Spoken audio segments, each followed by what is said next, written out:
de Levíticos, el capítulo 10. Levíticos número 10. Y vamos a leer unos versículos de este capítulo y luego pasaremos también revista a otros versículos que hablan de lo mismo. No tanto lo que vamos a leer al principio, sino lo que Dios quería.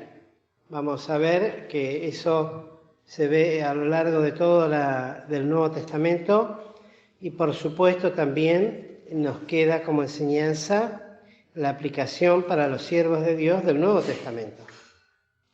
Dice el capítulo 10, verso 1. Y los hijos de Aarón, Nadab y Abiú, tomaron cada uno su incensario y pusieron fuego en ellos, sobre el cual pusieron perfume, y ofrecieron delante de Jehová fuego extraño que él nunca les mandó.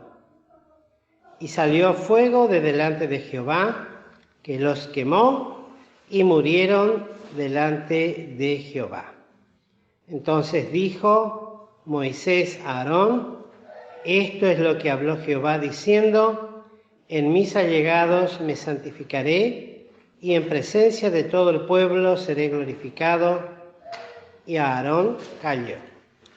Este es un pasaje que muchas veces, en verdad, lo he mencionado, lo he traído a la consideración, y es un pasaje muy fuerte de las Sagradas Escrituras, un castigo muy severo por parte de Dios, un castigo ejemplar, por decirlo de esta manera, para con el pueblo de Dios y aún para el incipiente cuerpo de sacerdotes que recién empezaba a oficiar. Y yo lo mencioné esto hace mucho tiempo, no sé si alguno se recordará, pero por ahí siempre hay gente que le resulta también nuevo. Y decía que los hijos de Dios venían de experimentar grandes experiencias de carácter espiritual, de bendiciones por parte del Señor y de gran gozo en cierta manera y en cierto sentido. Y llama mucho la atención, porque este es un relato que, si bien está dividido por esto que dice capítulo 10, siempre lo decimos también, esto no es natural de la Biblia, pues el relato es continuo. Y estas dos personas, estos dos sacerdotes, que eran los hijos mayores de Aarón, tomaron cada uno su incensario, lo que tenían que tomar como sacerdotes, y pusieron fuego en ellos, sobre el cual pusieron perfume, y ofrecieron delante de Jehová fuego extraño, que él nunca les mandó. Y esto llama la atención, porque y enseña, en primer lugar, cuánto cuidado hay que tener de no ofrecer ni hacer aquellas cosas que Dios no nos manda. Sí ser sumamente celosos, cautelosos, y en un celo santo, por supuesto, no tener el celo de la necedad o de la violencia, sino del cuidado sobre todas las cosas, cuando se hacen aquellas cosas que tienen que ver con la obra de Dios. Y más en este caso, el resultado de ofrecer algo que Dios nunca mandó hacer, Dios no les mandó esto, salió de ellos. Y siempre me llamó la atención esto. ¿Por qué hicieron esto? ¿Qué se movió en sus corazones? ¿Qué los motivó? Y vuelvo a repetir. El capítulo sigue y en el versículo 8 más allá de toda la experiencia que tuvo que vivir Aarón, fuertísima, por cierto, una cosa muy violenta, pero lo tuvo que sobrellevar en el Señor y no pudo ni llorar a sus hijos.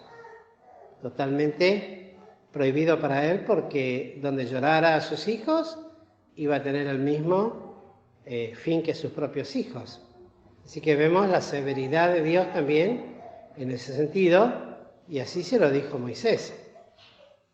Y luego habla Jehová a Aarón directamente. Y fíjense lo que les dice, y esto es lo que a mí siempre me llamó la atención. Tú y tus hijos contigo no beberéis vino ni sidra cuando vienes de entrar en el tabernáculo del testimonio, porque no muráis. Estatuto perpetuo por vuestras generaciones. Y para poder discernir entre lo santo y lo profano, y entre lo inmundo y lo limpio, y para enseñar a los hijos de Israel todos los estatutos que Jehová les había dicho por medio de Moisés. Y yo creo que en esto, no creo como quien ignora, sino que esta es la respuesta de por qué estos dos hombres, sacerdotes, fueron de esta manera castigados. Seguramente, por eso Dios es la primera vez que aparece esto dentro de los mandamientos que Dios le da a los sacerdotes, que no debían entrar ebrios al templo y menos aún ofrecer servicio a Dios. Y la verdad es que esto tiene una lección de carácter primeramente práctico. Uno dice, ¿puede ser esto posible? Yo recuerdo, no voy a dar el nombre, pero sí conocí a alguien que predicaba el Evangelio y que así en el púlpito abajo tenía vino, ¿no? Era de los pentecostales. Y en el mensaje, a medida que iba hablando, se agachaba y tomaba. Entonces hablaba con más fervor y borracho, daba mensajes borrachos. Uno dice, ¿eso puede ser posible? Lo fue, yo lo conocí. Y esta persona me lo confesó, hablando así que él hacía eso porque en eso él sentía cómo se llenaba del poder del Espíritu. Así me lo dijo, es tal cual. Ya no está más, ya está con el Señor. Fue un hermano. Lamentablemente después se fue. Estuvo acá entre los hermanos de San José, en sus inicios. Y no podemos dejar de pensar que esto nos habla de lo que el apóstol Pablo le dice a los efesios. No os embriaguéis en vino, en lo cual hay disolución, mas sed llenos del Espíritu. Porque el propósito, tanto en los tiempos del apóstol Pablo, como en esto, tiene este propósito, para poder discernir entre lo santo y lo profano, y entre lo inmundo y lo limpio. Eso lo tiene que discernir primeramente todo aquel que es puesto por Dios honrosamente a enseñar, a predicar o a guiar, ya sea a la parte de personas que le toque. Y empezamos desde siervos para abajo. Y en este caso, desde ya descartamos como sobreentendido que hacerlo bebido sería una total locura. Sale totalmente eso de la cabeza. Pero sí pensar la importancia que tiene el aprender a discernir espiritualmente entre estas cosas. A veces uno dice, no, pero es muy fácil discernir entre lo que es bueno y lo que es malo. Es fácil cuando es muy evidente. Cuanto más sutil se hace la situación, tanto más difícil se hace poder discernir entre esto, entre lo inmundo y lo limpio. Porque la inmundicia no solamente viene envuelta en lo asqueroso, en lo feo, en lo repugnante, viene vestido o envuelto en un paquete de regalo y es tomado y aceptado como algo bueno. Entonces, qué importante es, y tiene que ver también con un don muy importante que es el de la discreción de espíritus, porque es a nivel espiritual de lo que aquí se está hablando. Desde ya que empezamos desde lo básico, aprender a discernir el sacerdote, el siervo de Dios, el hombre de Dios, la mujer de Dios, entre lo santo y lo profano, lo que es apartado para Dios y lo que está en contra de Dios. Eso tiene que aprenderlo uno mismo, primeramente en su propia vida, porque si no lo entiende uno en su propia vida, menos tampoco lo va a poder enseñar. Y Cristo lo decía de los sacerdotes, ¿cómo podéis hablar bien siendo malos? Así le decía a los fariseos. Y eso nos puede decir a nosotros también. ¿Cómo podemos hablar bien si no sabemos discernir entre lo que es limpio y lo que es profano? ¡Cuánto temor! Porque ese era el propósito de Dios. Después lo volvemos a encontrar esto más adelante, cuando el Señor les exige a estos, fíjense, ahí en Ezequiel, porque sigue esto, y en varios libros así lo menciona. En Ezequiel 44,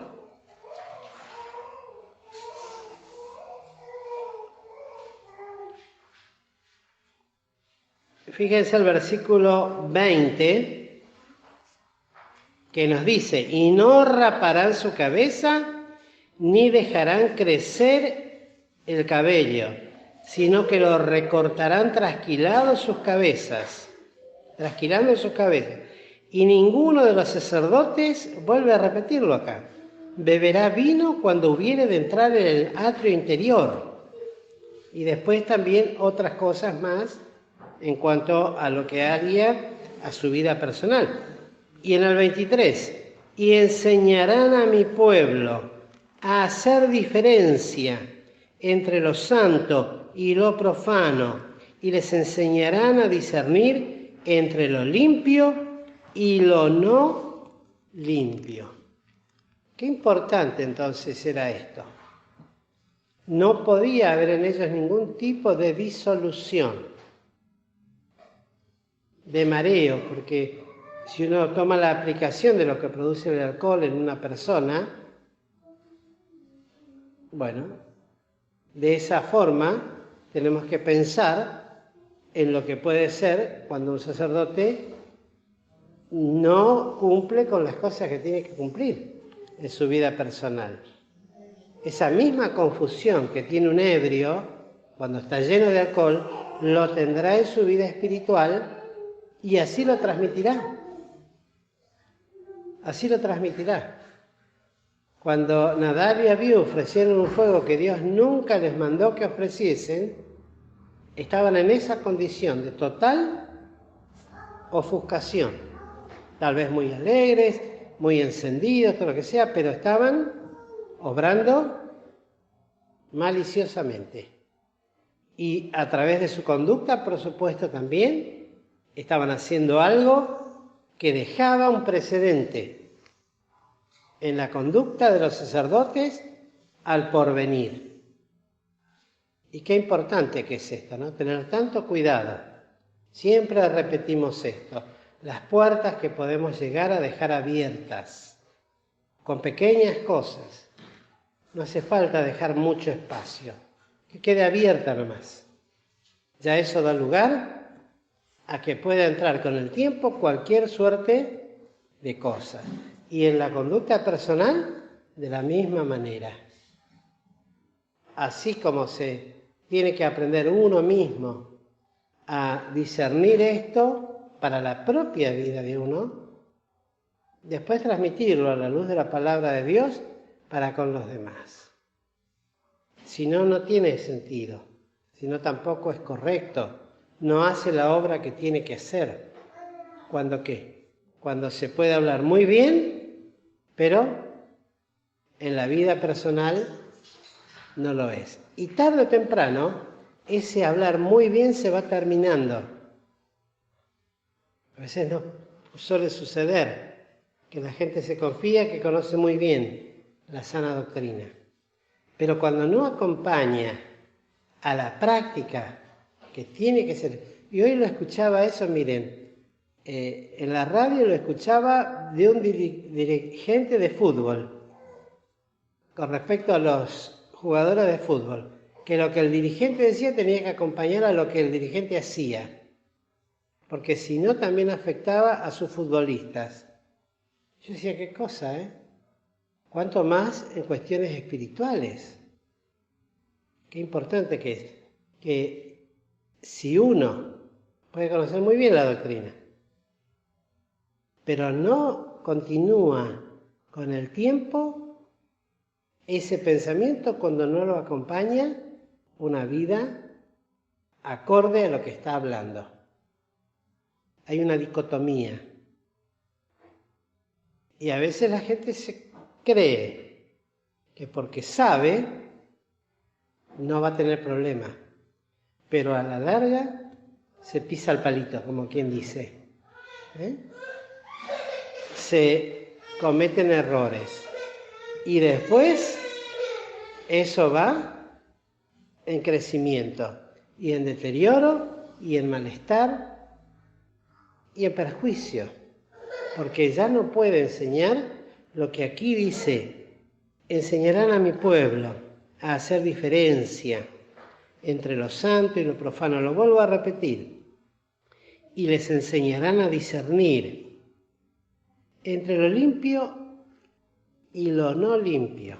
Enseñar a discernir quiere decir enseñar a que se dé cuenta, así como me di cuenta yo de tal cosa. Esto es así y esto es asá. Hay que tener cuidado con esto porque va a pasar aquello. Y hay que tener cuidado con esto porque nos puede suceder esto.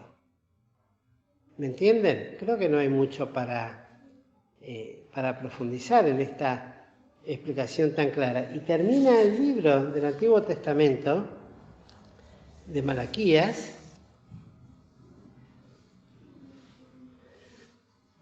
dice en Malaquías, el capítulo 2,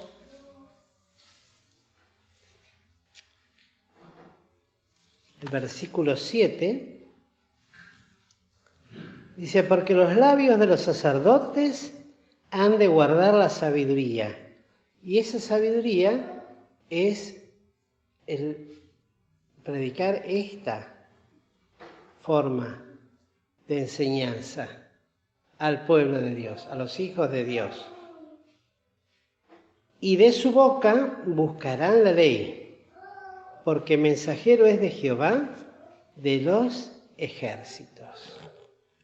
Y por otro lado también, en el libro de Ezequiel está cuando dice en el capítulo 22, verso 26, Ezequiel 22, 26, dice así: sus sacerdotes violentaron mi ley y contaminaron mis santuarios. Entre lo santo y lo profano no hicieron diferencia, ni distinguieron entre lo inmundo y limpio, y de mis sábados escondieron sus ojos, y yo era profanado en medio de ellos. Qué tristeza cuando si puede llegar a suceder una cosa semejante. Es muy triste, porque no solamente ya ese sacerdote está contaminado y erra en su camino, porque ya no sabe hacer diferencia, ni distingue. ¿Vieron esas personas cuando uno le dice, pero no te das cuenta que lo que estás haciendo no es correcto? Y la persona no lo ve. No lo ve. ¿Y por qué? Porque son cuestiones espirituales. Y para eso hay que ir a la luz. Porque la luz es lo que alumbra todas las cosas. Y qué importante entonces es para nosotros, hermanos, que oremos siempre sobre esto, para que seamos guardados y no caigamos en este pecado, o por confianza, o por exceso de que ya no hay de qué preocuparse, o que me parece que ya está todo seguro, y no es así. Por eso el apóstol le dirá a Timoteo: ten cuidado de ti mismo y de la doctrina, personal y escrito, lo que es la vida personal y lo que es la vida hablada, para enseñar y cumplir con estos benditos y santos propósitos.